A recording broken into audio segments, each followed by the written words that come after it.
Today, we will be addressing soul wounds. Okay. So, soul wounds are deep emotions created by traumatic events. And these events might have happened through physical contact, like a car accident, physical and sexual abuse, surgeries, death, prolonged terminal diseases, and also these deep wounds may have came to you through non-physical contact, like emotional and mental abuse, rejection, abandonment, heartbreak, guilt and shame, things like that. So all of these are things that can create wounds in your soul. Okay. When you have soul wounds, you create emotional habits and routines, right? And it's hard to break those emotional habits, that especially if you're never aware that you have them. So these habits are formed when we are triggered and we're trying to maintain that sense of peace, right? So what do you do for your peace emotionally? Is it isolation? Do you remove yourself from reality? Do you create an alternative personality? Do you have a happy personality, a sad one, an angry one, and sometimes they all show up at the same time? Right? What do you do for your peace? Do you yell or abuse people? Do you belittle people until they feel insignificant? Do you eat until you feel better? Do you go to sleep and ignore what you're going through? Do you turn to drugs, sex, or alcohol until you forget how you feel, or to numb how you feel? These routines will not solve those soul wounds, okay? They create more negativity, they create more guilt, more anger, more stress, more fears. So we have to work on replacing these negative habits with positive ones, okay? Today we are addressing the wounds in our soul. These wounds, that we have, we end up bleeding on other people, and other people's wounds end up bleeding on you. And no one has even talked about how they felt about these things, right? You're experiencing pain from your mother and your grandmother's wounds, or your father and your grandfather's, right? So how can you ever live the life that you were destined to live while you're wounded, and then you're covering the wounds of your forefathers as well? If your mother was not healed from her traumas while she carried you, you're feeling and experiencing traumas from your mother. Her emotions transfer to you in the womb. Okay. Some of y'all, if your mothers are still living, you need to tell your mother that it's not her. She's not what has happened to her. Give her the grace to heal and deal with those traumas. Okay. And for those who parents are not alive anymore, tell them, I love you, but these wounds don't belong to me, right? They're not mine to bear. So we want to think about these things that travel down the bloodline. We were not even aware. But if you are experiencing some of the same events, some of the same traumas as your parents, these are things that have traveled down to you. And so you want to stay free from emotional history that keeps locking you into those negative cycles, right? If you have children, you want to break those cycles so they're not worse, and your child has to deal with those, right? Your emotional history can keep you locked in mind control and other mental strongholds that can lead to severe mental and emotional disorders. Okay. And we have a rise of all of these things now that people are finally becoming aware of. Okay. So besides your brain, your heart is one of the most important organs when dealing with soul wounds. Okay. The heart is not only the physical circulation center of your body, but it's also the spiritual circulation center of your spirit, your mind, and your soul. When your heart is whole, then your mind, your spirit, and your body remains whole as well. But when your heart or your spirit is broken and in pieces, then it begins to manifest in other areas. And when I say broken, I mean that they're in pieces. They're not whole. You're not at complete peace in mind, body, and spirit. Okay. And what happens is it drives the way you think, it drives the way you feel, and it even produces those symptoms in your body physically. Okay. When something hurts, when something is broken, your body, God created this body to do this. Okay. Your body produces a pain signal so that you know something in your body is broken and needs to be fixed. But what do? We ignore it, right? We suppress it. We use other things to fill it instead of finding out the source of this brokenness, the source of this pain, right? Blood pressure. Blood pressure is often related to unresolved hurt, trauma, pain, emotional stress, heartbreak, and emotional wounds, right? Your blood has to work harder to circulate your blood past the wounds in your heart, right? These things manifest physically, right? And God designed it this way so that it alerts you to, hey, something's wrong, something's broken, something needs to be fixed. Okay. Muscle tension in your shoulders and your back, migraines, indigestion, stomach and lower back issues. These are pent up emotions, pent up trauma. Okay. So remember these emotions, right? These soul wounds, they seek opportunities to fulfill themselves. These soul wounds, these emotional strongholds, they seek opportunity to fulfill themselves. They desire to be manifested outwardly, physically. They don't want to be dealt with internally. Okay. They want to be seen. They want to be heard. They want to be felt out loud. They're not going to be silent. It's going to manifest somewhere. So whether or not you open your mouth and tell someone how you feel about something, it's going to show up in your body. It's going to show up in your actions. It's going to show up in the way you handle different situations.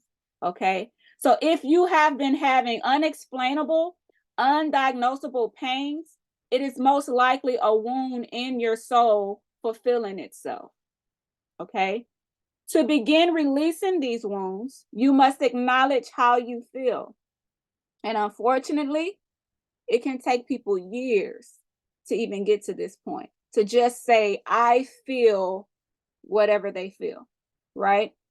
When you begin to be anxious or overwhelmed, it is a distraction to take you off the road towards your healing, right? It takes your eyes off the truth. It don't want you to know the truth, because once you know the truth, it has to go, right? Because once you know the truth, you begin to process it, you begin to work on it, you begin to heal.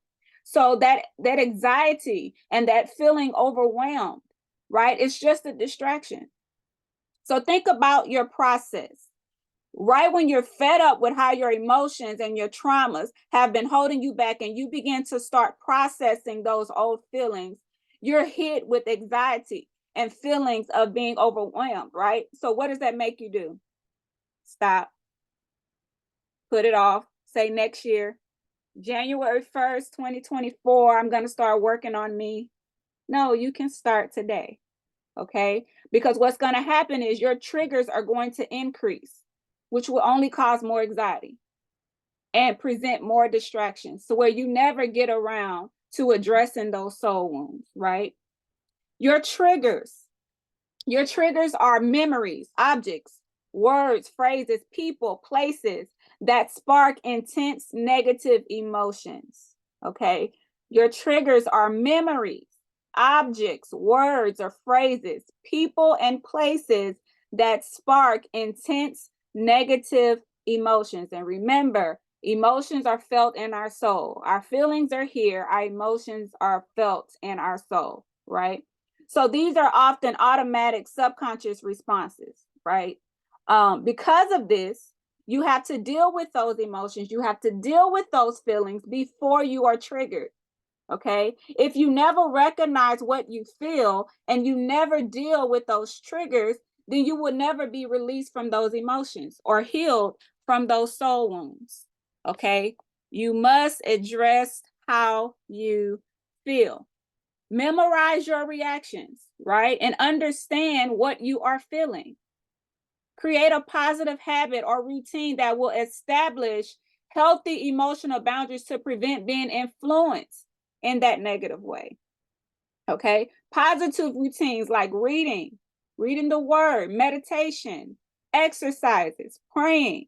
These are positive routines, right? And these also give you a chance to release negative feelings, and it puts your body and your mind and your spirit at ease. Okay, if your brain is always running and your emotions are all over the place, you can be sitting still, you can be laying down, but still feel extremely tired, right? You can sleep for hours and wake up tired because you have this built up, these pent up emotions and triggers going on within you.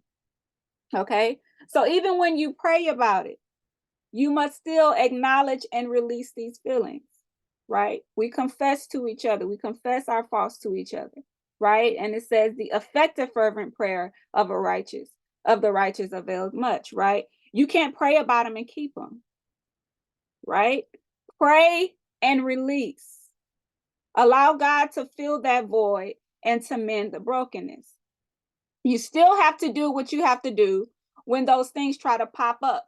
You still have to choose to reject it. Okay, as often as it is suggested to you to accept them again, reject it, right? Put it on your mind that you're going to reject it more than it is suggested. So if it comes to you, if those triggers try to happen 10 times a day, you got to put it in your mind, I'm going to reject it 20 times a day. Okay. Anger and heartbreak, that's one of the emotions that's normally felt like in your chest. So you'll feel that burning or tightness in your heart, right? And your brain might not even recognize that to process it into your thoughts, because you're doing this is happening subconsciously. This is just your body's reaction to anger, right? And so days might go by before you even realize your chest is hurting, right? So you just pop some pills to tell your brain that your chest doesn't hurt, and you never search to find the source, right?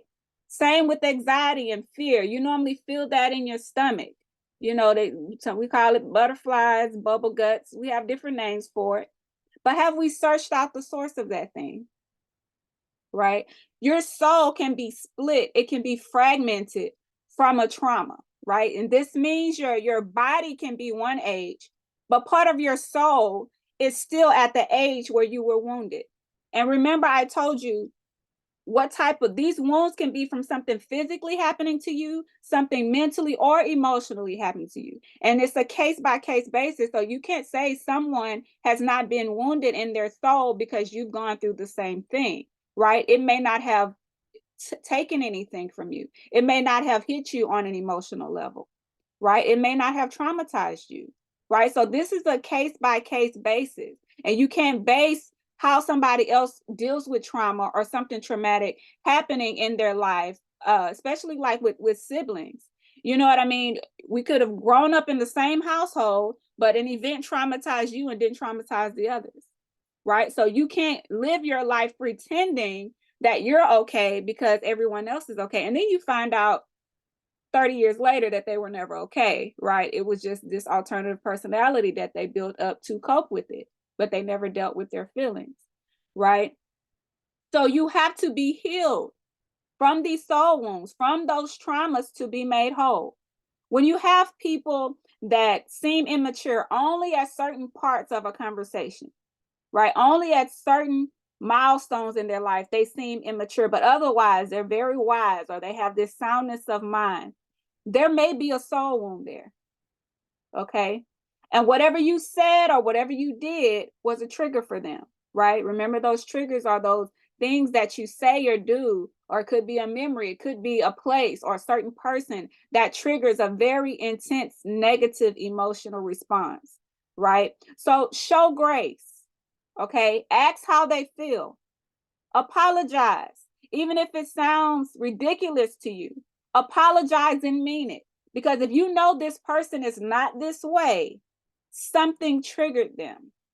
Okay. And we have to be gracious to each other, especially as children of God. Okay, we cannot continue to prolong the healing process by continuing to hurt people that are already hurt, that are already wounded, and don't even know how to begin to deal with it. They can't even tell you as a believer how they feel, right? But that's the first step, acknowledging how you feel, right? A good cry can get rid of toxins and waste products that build up from these wounds, right? And I always say, don't cry for nothing. Like, if you're gonna cry, let it be a purpose. Let it be that you're crying and you're releasing something that you are deciding not to allow back into your body, not to allow back in your emotions, right? You release hormones in your tears. And so that's why it's not good to tell, we tell little boys don't cry. We tell them man up, or man is not supposed to cry. That's not good, because when you force yourself not to cry when you need to, it builds up aggression and rage and anger. All of those negative emotions are just building up. So someone could be a really nice person for 30 years, but they've been building up all of this aggression, right? And they end up exploding, right? Because they never released it. You're more prone to violence and manic behaviors when you don't release that stuff. Okay? Have you ever been so mad that you start to cry, or so angry that you start to cry? And when you finally finish releasing that good, I'm talking about a good cry, right? Where you releasing stuff. When you finally released everything, you realize, what was I mad about? All that is gone, right? You ever tried not crying, like holding it in, even though you feel you need to? Do you realize how much more angry you are? And the next time that trigger happens, it's even quicker for you to get angry, because it's just bottling up, it's just pent up, right? So just go somewhere, let yourself out a good cry. Okay, stop saying you weak. You weak for holding it in, because now those toxins eating up all your good cells. Okay, let loose a good cry. And when I say a good cry, I mean you are releasing these things and you are deciding not to allow them back in. So a thought might come. Nope, I already released you. You on some tissue paper somewhere. You on a towel somewhere in a washing machine, right? They release toxins. And some people don't like how scientists try to prove something about God is false, right? But God is all wise. I love science, right? Because it proves how spectacular God actually is, right? When they're trying to disprove him, they end up exposing just how brilliant he is, right? Do you know that scientists went and weighed different types of tears? And do you know that the weight of emotional tears is heavier than just regular tears, right? It's heavier because it's releasing all of those toxins that you've accumulated from that emotional stress.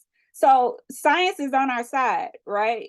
You think you're going to disprove God, but what you do is end up proving just how brilliant he is, right? That he created this body to form and function and do what it needed to do without any other things outside of, right? Because the enemy would like us to go to alternative things, right? He wants us to be out of our mind. He wants us to be inebriated, right? But God created this body to do exactly what it needs to do. Okay. A lot of fears. A lot of fears is because of what is unknown. Okay. You fear healing because you don't know who you will be when you're healed, right? And we talked about before how we suffer and how we have allowed the suffering to become a part of our identity, to where we don't even know who we would be as a healed version of ourselves. So we've accepted what we're comfortable with because we've been comfortable with the suffering, right? You are in fear about if people will like the new healed version, if your relationships with people will change, right? But I'm telling you to embrace the uncertainty of that, right? You don't need to know everything right in that moment when you make that decision to begin that journey to heal. Be content with just being in that moment. Be happy that you've made those first steps to acknowledge what you've been bottling up inside, right? Choose to value yourself more than your feelings. Choose to value yourself more than your feelings. Value yourself as a person more than what you are experiencing in your emotions. Okay. We often make what we feel more important than who we are because we haven't separated our identity from our experiences. Okay. You are not what has happened to you. You are not what has happened to you. You can say, I feel this way, but that's not who I am. Right. So we can start there by separating what we feel and what our experiences have been and these events that have happened in our lives. We can start there by separating that from who we are. Okay. Whatever and whoever has wounded you has as much power as you give it for however long you refuse to deal with it. Whatever or whoever has wounded you has as much power as you give it for however long you refuse to deal with it. Okay. Your refusal to deal with it is its way of creeping into your family line, your business, your career, your relationship, even your purpose. Right. These wounds will show up to every address, everywhere you go, every person that you meet, every idea you have. That soul wound will show up on time, even early, right? Bright-eyed and bushy-tailed, ready to live out loud, right? It wants to be known. That's why these things have to be dealt with, okay? Dealing with it is not ignoring it. Dealing with it is not burying it, suppressing it, dressing it up in a demon costume and putting it on the preacher to cast it out. That's not dealing with it, okay? Dealing with it is addressing it, recognizing your triggers, creating routines and boundaries, being in constant prayer, rejecting any suggestions to be influenced by those negative emotions, right? Breaking up with those alternative identities, okay?